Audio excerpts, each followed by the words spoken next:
Calls for state police are not new. They have resurfaced repeatedly whenever insecurity worsens, from insurgency in the northeast and banditry in the northwest to kidnapping, farmer-herder conflicts and urban crime across the country. Now, the Nigerian police force has an estimated staff strength of about 370,000 to 371,800 officers. This number falls significantly short of the United Nations recommended police-to-citizen ratio of 1 police officer to every 450 citizens. Now, for Nigeria, it seems to be roughly 1 police officer to every 600 citizens. With an estimated over 100,000 of these officers are frequently deployed to provide personal protection for VIPs and politicians. Now, the active force available for general public safety and law enforcement is further reduced. Supporters of state police argue that a single centrally controlled police force is struggling to effectively police a nation of more than 200 million people spread across 36 states with vastly different security challenges. They believe local policing could provide quicker intelligence, stronger community relationships, and faster operational responses. But before discussing the proposed solution, it's important to understand the problem. Is Nigeria's security crisis primarily about policing structure, or are there deeper institutional weaknesses that no reform alone can fix? Now joining us is Cheta Nwanze.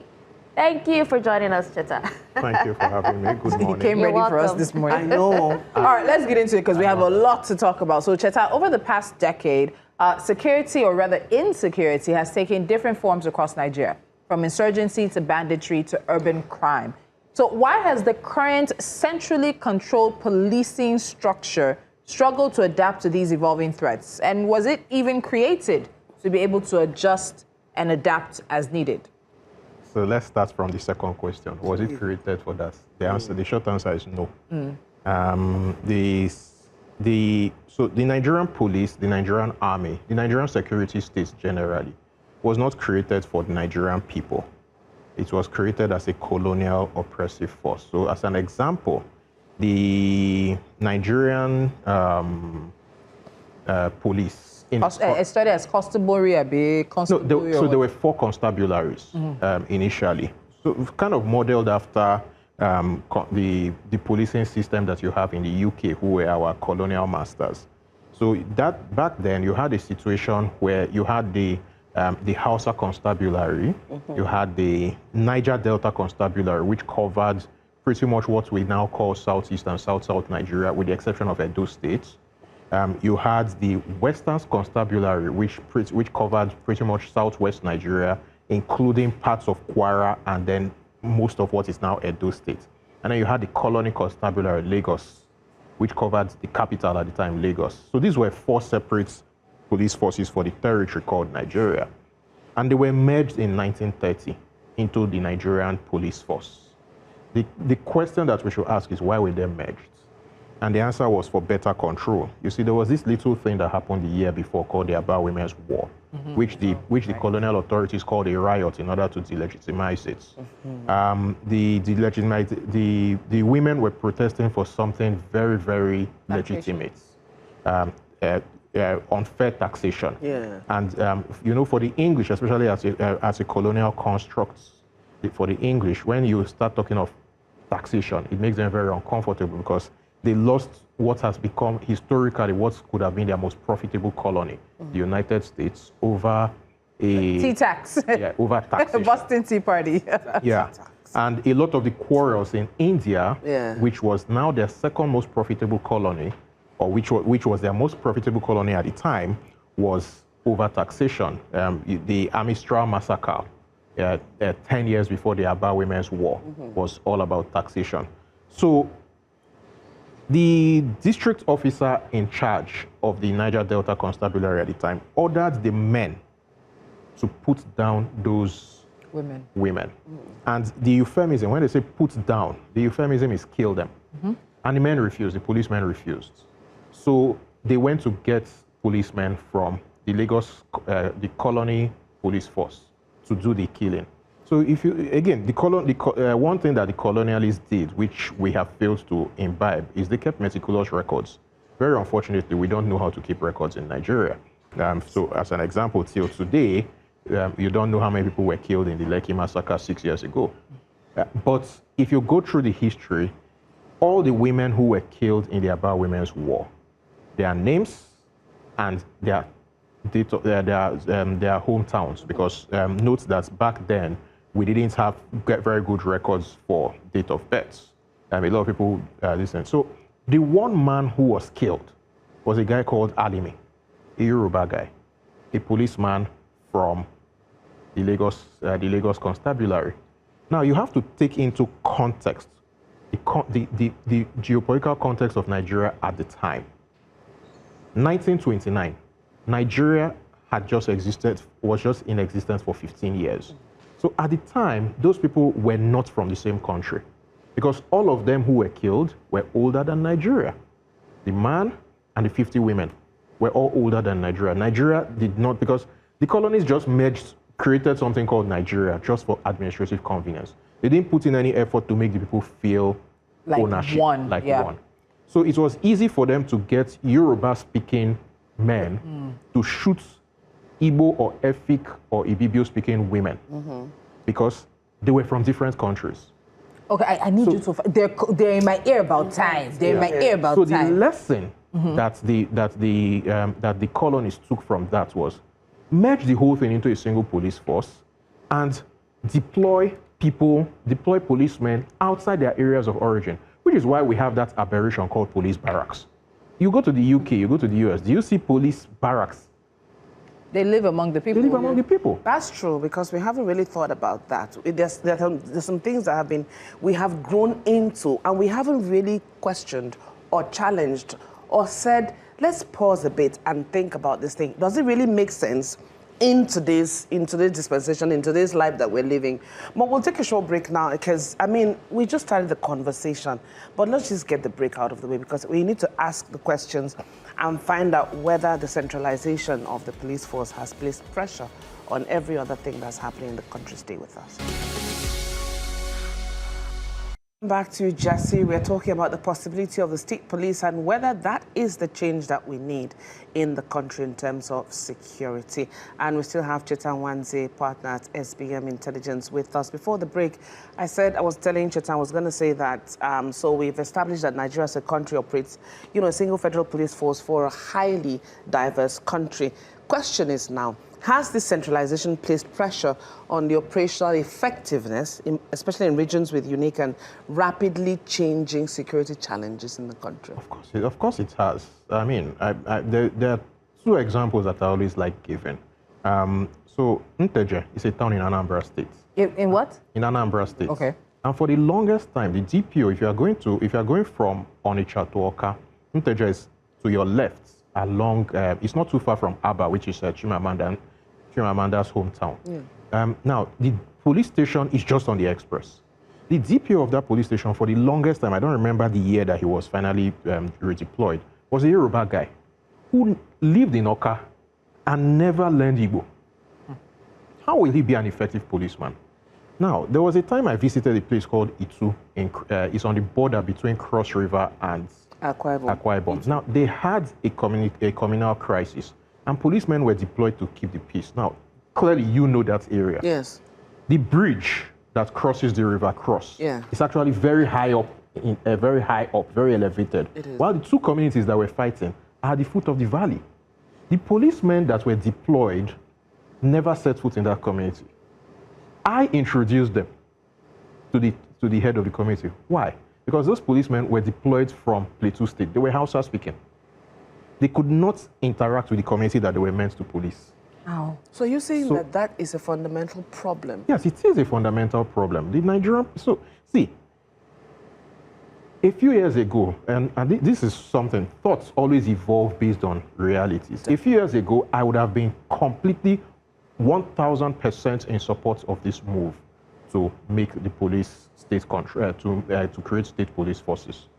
However, while there's still broad support from my part, it must be tempered with the reality, which is we've seen state policing in Nigeria by stealth. It has been happening at least since 2000. When 12 northern states declared Sharia and established Hizbahs, that was state policing.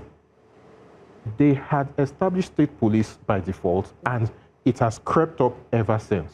So we have Amotekun in the southwest. We have Ibubuagu, even though a court has declared that illegal. So we have all sorts of state policing forces. So you now have to look at the practical use of what they have been used for. And considering that this bill is being rammed through just before elections, it makes me afraid. Yeah. So, but what I read is that there's supposed to be a 2-year transition, institutionalization period. So is your fear that in ramming, so there are actually 2 bills, don't forget. The House of Representatives has already had a bill for a while, and now this one that the Senate approved. The House of Representatives passed their own by 289 to 1 or something like that. And then the one that Senate has is the executive bill that came from the president. Yes. And that has quickly been passed. Yes. So there still needs to be a harmonization of the bills from the 2 chambers. And then sent to the state houses of assembly. 24 have to agree. Yes. That should take us further. Okay. Cheta, some critics argue that, political influence already affects policing decisions at the federal level. Will you disagree with those critics? Of course not. Okay. Well, how does this influence manifest? And, does centralization make the system more vulnerable to political interference? I also have more questions, okay? And to what extent does the current structure limit accountability? And when policing is centrally controlled, does it make it harder for local communities and the state authorities to demand better performance? Of course, it makes it harder because, number one, when it's centrally controlled the way it is at the moment, it's not a policing force, it's not a protection force, it's a force for oppression.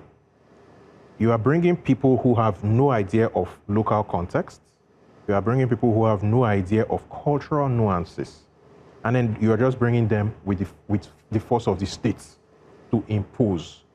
I think one of the most important pieces of literature in Nigerian history was written in 1975, Peter A.K., Colonialism and the Two Publics. Because when you think of that, it brings to the fore something that happens within policing and within so many other things in Nigeria.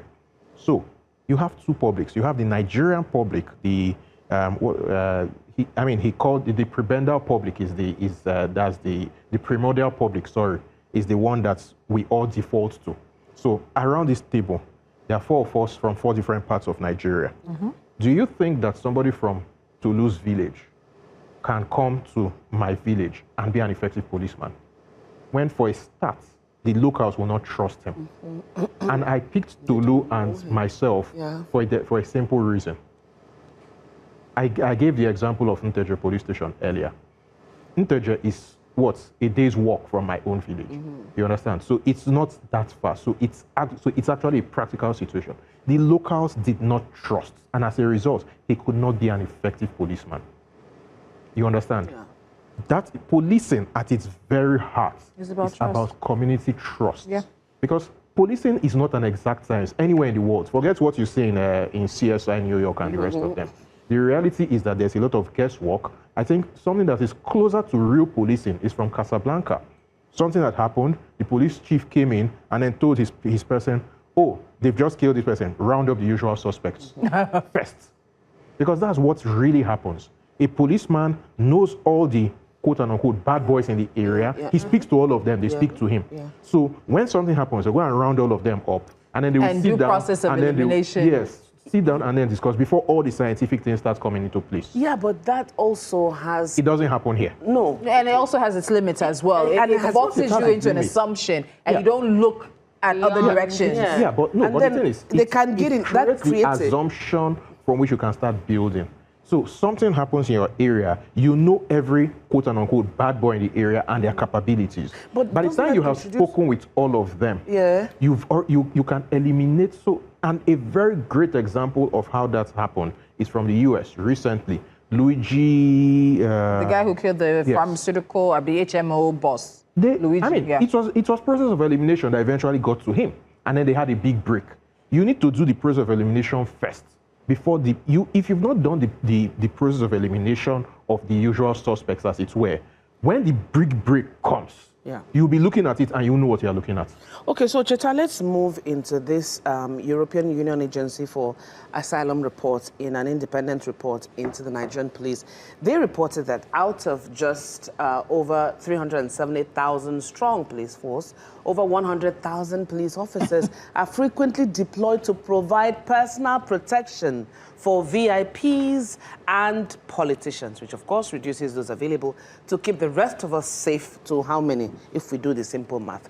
So, Cheta, there are frequent complaints about overstretched personnel and limited resources. How much of Nigeria's security crisis is linked to the capacity issues within the police force, and how does central control contribute or worsen these limitations? So it's so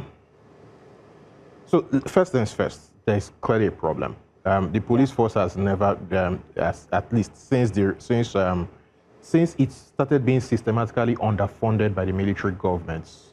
And again, this is part of the history. 1966, there was a coup, and then there were coups, and then we went into periods of dictatorship. And the military governments realized that this was a parallel armed force in the country. Yes. So they began to systematically underfund them. Then in the early 80s, the Shagari government realized that the police force was underfunded and underarmed and needed to be repurposed. So a contract was given, and it was overseen by Umaru Diko. And they were supposed to provide the police with sophisticated police weaponry and all of that stuff. Instead, and this is where the police really bets, as it were, in the modern era. Because what they just did was that they went to the Soviet Union and chartered AK-47s for them at a very cheap price. The military came back into power, as we all know, and continued underfunding. So by the time we return to democratic rule, or civilian rule, as I like to call it nowadays, because what we have now can hardly be described as democracy. By the time we return to civilian rule in 1999, one of the first things that Obasanjo did was to commission a report into the police. And they came up with underfunded, undermanned, under-equipped. So the Obasanjo government, in order to rectify... Sorry, just a reminder, when was this again? 1999. 1999, this is 2026. Okay, Yep. yeah. In order to solve that undermanned problem, they went on a recruiting spree. I remember that, yeah. Yeah. But in doing that recruiting spree, what we like to call the Nigerian factor. So the intent was good, but they just went and they got in everybody that they could. And anybody. And the funding issue was never quite solved. So somewhere along the line, and I think it was under Tafa Balogun, it was either Tafa Balogun or Musiliu Smith, they hit on a formula. Anybody who can afford it can pay for policemen. Yeah. And that formula, again, has become, because it was supposed to be like rotationary. Policemen go in, but some guys just got in there and stayed. And then it became a case of everybody who can is trying to get into that because it's lucrative. If you're attached to a bank MD, for example, he's taking care of you, he's taking care of your family, he's taking care of everything. With this is budget aside from your salary. Understand? So policemen do everything, including paying upwards, in order to ensure that they stay in those positions. So it has expanded, and it's taken, as of, according to the late Solomon Arase, it's taking almost 50% of all policemen. So which means that the actual ratio of police to citizens is somewhere along the line of 1 policeman to 1,200 citizens. Wow. Where... finish that thought. Sorry, where the UN recommended ratio is supposed to be 1 policeman to about 400 citizens. All right, so there's a lot more. It's obviously not going to be a one-episode conversation. But very quickly, we just want to let you know of something that is happening currently right now in South Africa, where a group is urging government action and public mobilization against xenophobia. Now, don't forget that there has been a deadline given by an independent civilian group that June 30th is the deadline for undocumented illegal migrants to leave South Africa. So this morning there is a press conference to highlight escalating violence and intimidation against migrant communities in South Africa. It's led by the Siyafana Sonke Action Campaign, which is urging state intervention and public mobilization against xenophobia. We'll leave that at the bottom of the screen as we continue our conversation. Oh, Cheta, let's get into the bill itself right now, because it's very important that we do talk about aspects of the bills. And there are a lot of questions. And there's questions about safeguards, recruitment, oversight, funding, operational coordination and accountability. The federal police will exist. I don't know if a lot of people have caught that. The federal police will continue to exist. States will have police if they want. If you don't want, you don't have to have it until you're ready. There's just a lot of questions about ultimate authority, funding structure, who's going to appoint, who's going to ratify. So in practical terms, Cheta, how will powers be shared between the Nigeria Police Force and the proposed state police services? And do you think we will be able to maintain, or do we even have clearly defined responsibilities, or do we foresee areas of overlap and potential conflict like it exists in many situations right now already? I mean, first things first, let's start with the last one. Again, it seems to be becoming the theme of this conversation. That shall be the first. Yeah, so there will be conflict. It's not, no, it's not something, it's not something, no, the way you just... It's expected, no, I don't think we're not. There's always, take for example, in the US, we know of the regular conflict between the FBI and various states. City police. City police. And that's where I'm going to. I think that community policing is actually the way forward, not state police. Because the first problem that I foresee with this is we have a situation where politically state governors have basically, I'm looking for a polite word. Maybe the captured. word that came to my head was not safe for TV. Please don't use it. Captured, maybe? Have captured the various state police, not just... the commands. No, sorry. Have captured all the institutions in their states that are meant to be independent. State assemblies, states INEX, states independence, Attorney generals, state judiciaries. They've all been captured by state. See, one of the problems of Nigeria, I mean, Tinubu is not the only problem in Nigeria. You have 36 other problems. Because all of them are emperors within their states. Yeah, It's now the norm that whenever there's a local government election, the governor's party sweeps the entire local government election. Everything. I mean, and these are the people that you want to entrust state police to. What you will do is that you will just be creating state militia for the governors to use for elections. Cheta, you talked about, emperors within their states, and it brings me to my next question, and that is the issue of command and control, which has, caused a lot of debate. That's what I'm talking about. Exactly. So, who ultimately would give operational directive to state police? How much authority will the governors have? And what checks will exist to ensure that operational decisions remain professional and not political?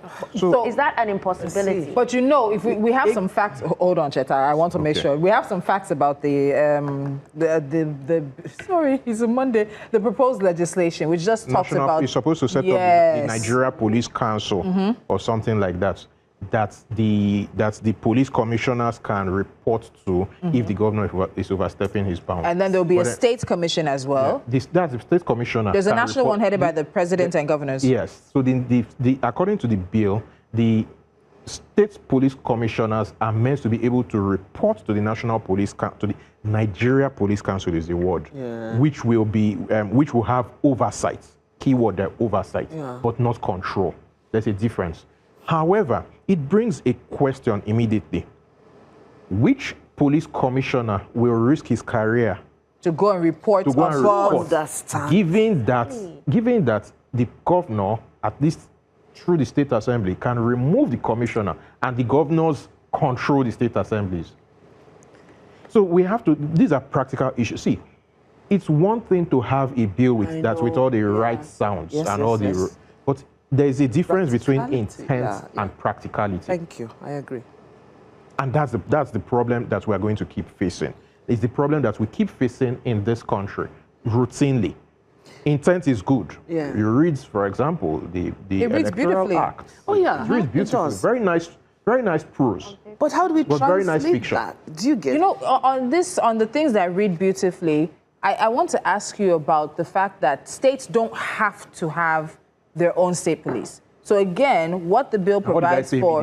No, I'm going somewhere. What it provides for is the federal police will maintain, the IG of police will then serve a 1-year term, a 4-year term. That's what the bill says. But what I'm getting to is, So let's say Oyo State now has a state police, and Ogun State decides they don't have, or they're not ready to have, a state police. And then you have this issue, we're seeing it, interstate crime. People are crossing boundaries and state lines and things like that. What do you think could be the danger in everybody not having state police at the same time, especially when states will claim funding issues? I cannot. I will sit here and tell you the state that claims funding issue that they don't have the money for it. There are so many ways that this bill. And how dangerous is that? A medium-sized Nigerian Nigerian states, which is roughly our mid-sized states, roughly have 5 million people. To meet 5 million people each. To meet the UN criteria, that would need a police force of about 9,000 officers. Is it impossible? So that means that each state at the get-go will have to cough up about 30 billion naira for recruitment, training, and equipment. For us, for the country in total? No, just each for state. states. No, but that for the country in total to have the amount that equals the UN, 900,000 in total across the 36 states? No. 9,000 police officers per state. Per medium-sized state. What because is Lagos medium-sized is about 5 million people. Because Lagos alone will need a lot more. Lagos will need a lot more. Kano will need a lot more. Imo will need a lot more. Rivers will need a lot more. So let's say a medium-sized Nigerian state. Our medium size in terms of population is about 5 million rough. You have on the other end of the scale Bayelsa, which has just I think about 2 million people thereabouts. But your average Nigerian state is roughly 5 million. A state of that size needs 9,000 police officers to remain within ratio, which means that such a state needs 30 billion naira. So it brings that question immediately. How many states have that money? Let us start looking at the state budgets. How many states can pick out 30 million naira in order to do just police? What other essential services will suffer? Of which we know essential services are already suffering in almost all states. You've basically answered the question, because I was going to go into all of this, that Nigerians have fears about this. There's any which way you can flip the bill, like a lawyer, like a good lawyer. You can flip it around any way. There are loopholes which Nigerians or which people can use to favor them. So beyond creating new institutions, I mean, policing is ultimately about people. What does the bill say or fail to say about recruitment standards, training, professionalism, and accountability? So could we simply end up replicating the same weaknesses that already exist in the federal police at the state level? You're going to do last first again. I do. Cheta, you have to. There's a part 2 of this. No, I'll just keep my mouth. Cheta, no. It's very likely given, because it's about track record. Yeah. What a lot of people don't know is that there are already mechanisms within the existing structure for reporting, for accountability. And the track record is that they've not been used. So you have to ask yourself, if there are people who are not using existing accountability mechanisms, what will change tomorrow that they will start using it? And I think that a lot of it goes back to the economics of it. Aramafak or this, and so you have to, revenue and mobilization. Yes. People will not quickly remember it. Revenue and mobilization and allocation, fiscal commission. So you have to go back to that. At the end of the day, he who pays the piper dictates the tune. A part of the fundamental problem with our state structure at the moment is that the governors pay all the pipers. I think Nigerians underestimate how powerful Nigerian governors are.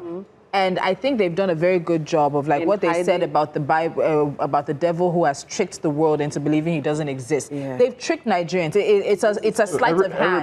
Focus on the presidency. Don't look at what I'm doing. And we forget what they're doing with this hand. Precisely. And they're doing a lot. They're doing a lot. No, they're not doing a lot. No, when we say they're doing a lot, it's not necessarily a good a lot.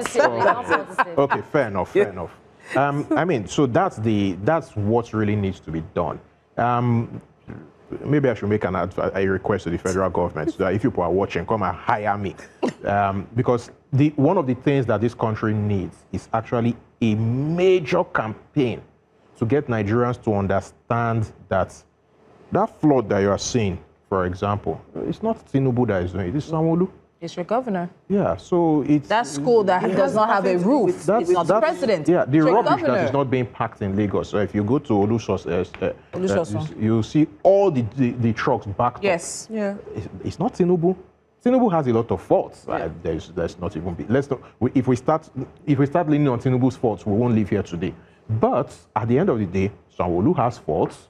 Soludo has faults because explain to me why, despite the fact that the airport in Umuleri is not collecting enough traffic, he wants to go and build another one in Kedi.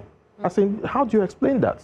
So there are faults everywhere. Problem, yeah. So, and I think that the failure of Nigeria really is the failure at the state level. The governors are not doing what they're meant to do.